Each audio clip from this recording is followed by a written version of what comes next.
पक्ष आणि पक्षचिन्ह हिसकावून घेतल्याचा थेट आरोप शरद पवार यांनी पहिल्यांदाच केला आहे. चिन्ह गेलं तरी आपण लोकांपर्यंत पोहोचू असं आतापर्यंत बोलणारे पवार या तीव्र भूमिकेवर का आले असं तुम्हाला वाटतं? खरं तर काही दिवसांपूर्वी शरद पवारांच्या कन्या खासदार सुप्रिया सुळे यांनी असं म्हटलं होतं की चिन्हाची जी काही लढाई आहे ती आमच्यासाठी आता एक स्वाभिमानाची किंवा सत्य साबित करण्याची लढाई आहे. पण आम्ही लोकसभा निवडणुकीमध्ये दाखवून दिलं की नवीन चिन्हसुद्धा मतदारांपर्यंत पोचतं. आणि मला असं वाटतं की ते पोचलेलं आहे. म्हणजे लोकसभा निवडणूक ज्या वेळेला झाली त्यावेळेला राष्ट्रवादी पक्षाला काँग्रेसला मिळालेलं नवीन चिन्ह लोकांपर्यंत पोचलं. आता शरद पवार जे आज म्हणत आहेत त्याच्यामागे एकच त्यांचा हेतू मला असं वाटतं की अजित पवारांच्या विश्वासार्हतेवरती सातत्याने जास्तीत जास्त शंका घेत राहणं. आणि दुसरं त्याच्यातलं एक असं आहे की महाराष्ट्रामधला एक प्रादेशिक पक्ष, महाराष्ट्रासाठी लढणारा एक पक्ष, त्याच्याबद्दल दिल्लीकरांचं जे दूषित दृष्टी आहेत त्याच्याकडे त्यांना लक्ष वेधायचं आहे.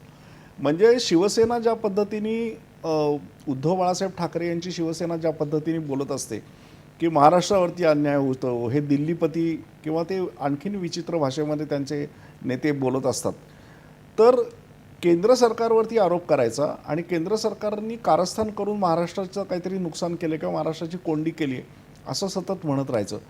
तशा पद्धतीचं मला पवारांचं असं विधान वाटतं की दिल्लीमध्ये सगळ्यांनी कारस्थान करून आमचं चिन्ह आणि आमचं पक्षाचं नाव चोरलं. कारण ते आज म्हणाले की मी हा स्थापन केलेला पक्ष होता. प्रत्यक्षामध्ये ज्यावेळेला शिंदे आणि फडणवीसांच्या सरकारला पाठिंबा देण्यासाठी अजित पवारांचा गट बाहेर पडला तेव्हा अजित पवारांकडे जास्त आमदार होते ना, शरद पवारांच्या गटाकडे कमी आमदार होते. आणि दुसरी गोष्ट याच्यामध्ये एक लक्षात ठेवायला पाहिजे की हा निवडणूक आयोगापुढे एक निकाल लागला असला तरीसुद्धा याचा पुढचा निकाल हा सुप्रीम कोर्टामध्ये पेंडिंग आहे. सुप्रीम कोर्टाने अजून निकाल दिलेला नाही आहे. सुप्रीम कोर्टाचा ज्या वेळेला निकाल लागेल त्यावेळेला शरद पवारांची भूमिका योग्य आहे की नाही हे समजू शकेल.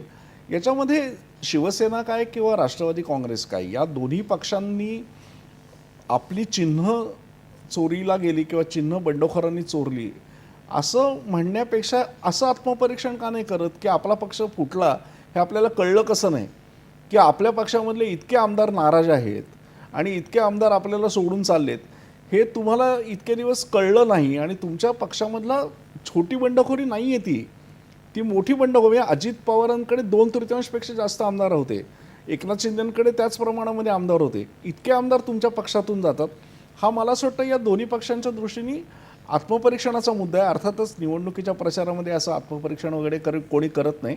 जास्तीत जास्त विरोधकांवर टीका करणं हा भाग असतो आणि शरद पवार ते त्या पद्धतीने बरोबर करतात. त्याच्यामध्ये एक आणखीन असा मुद्दा जो घराचा मुद्दा निघाला की घर फोडलं असं अजित पवार म्हणाले. आपण तो घेऊन येतोच आहे सर पुढे. यामध्ये फक्त एक असा मुद्दा होता की एरवी अत्यंत सावध आणि संयमी भूमिका घेणारे पवार इतके आक्रमक यावेळी झालेत. या संदर्भातला संतोषजी तुम्ही काय सांगाल या संदर्भात? या संदर्भात एक गोष्ट आपण लक्षात ठेवली पाहिजे की राष्ट्रवादी काँग्रेस हा पक्ष फुटला आणि अजित पवार आणि शरद पवार असे दोन गट तयार झाले. आता हे जरी दोन पक्ष फुटले असले तरी पक्ष फुटलेत, त्यांचा मतदार फुटलेला नाही.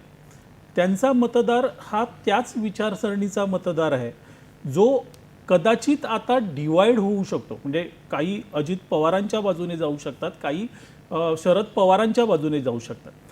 आता तो जो मतदार आहे तो मतदार जास्तीत जास्त प्रमाणात आपल्याकडे खेचून घेणं हे लक्ष केवळ अजित पवार नाही तर शरद पवार यांचा देखील आहे. शरद पवारांचा मतदार हा भाजप किंवा शिवसेनेचा मतदार नाही. म्हणजे तो हिंदुत्ववादी किंवा राष्ट्रवादी विचारसरणी हा वेगळा मतदार आहे. त्यामुळे शरद पवारांना जर आज भीती कुठली असेल तर तो राष्ट्रवादीचा मूळ मतदार हा डिवाइड होतो आहे का. आणि दुसरीकडे तुम्ही बघाल की जिथे जिथे शरद पवार यांचे उमेदवार आहेत तिथे तिथे अजित पवारांचे उमेदवार त्यांना फाईट देत आहेत. म्हणजे तिथे उभे केलेले आहेत. म्हणजे खरी लढत ही राष्ट्रवादी काँग्रेस शरद पवार गट आणि राष्ट्रवादी काँग्रेस अजित पवार गट अशी ही खरी लढत आहे. अशा वेळेस मग भावनिक मुद्दा आणणं त्यामध्ये हे कदाचित अपरिहार्य झालेलं असू शकतं.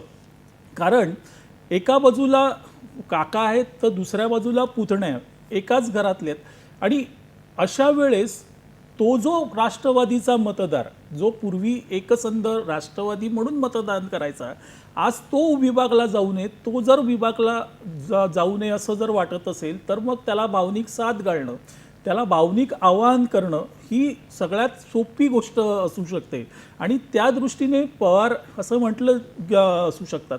मलाही आश्चर्य वाटलं की पवार कधीही कुठल्याही निवडणुकीत अशी भावनिक साथ घालत नाहीत, पण पहिल्यांदाच हे दिसून आलं. याचा अर्थ स्पष्ट आहे की आज पवारांना कळतंय की भले आपण लोकसभेला खूप चांगली कामगिरी केली असली तरी ती त्या कामगिरीच्या बळावर आता विधानसभा आपल्याला जिंकता येणार नाही.